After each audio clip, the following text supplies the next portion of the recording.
الفل يا ست الكل. دلوقتي اقول لكم ازاي تستخدمي رف واحد من الغسالة الاطباق.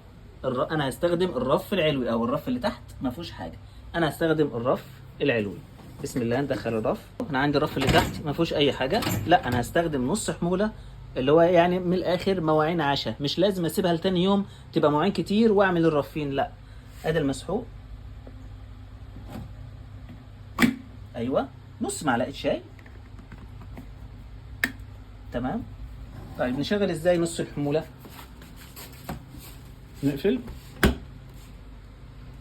نروح باور. انا طبعا عشان عندي كاسات واكتر حاجه الكاسات، انا هاخد 30 دقيقه برنامج قليل.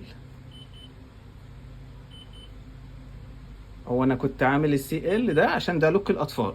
انا هشيله الاول. هشيل الاول السي ال هنا عشان تعرفوا من المره.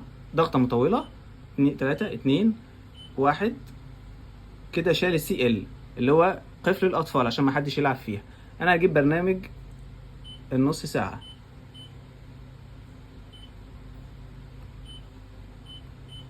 اوبا، انا عديته اجيبه تاني معلش.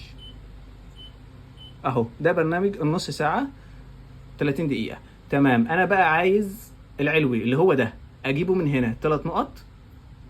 اول حاجه جاب لي القرص، لا انا عندي مسحوق ما اديش عليه صح. اروح العلوي، ايوه العلوي، بعدين اروح ادي علامه صح. كده انا اخترت العلوي. شوف ثابت عليه، بعدين ادي هنا ستارت. يبقى هي كده انا شغلت. بسم الله. كده شغاله. دي علامه الغسيل. لو عجبك الفيديو لايك وشير، وما تنساش تشترك على قناتي على اليوتيوب عصائر ميخا.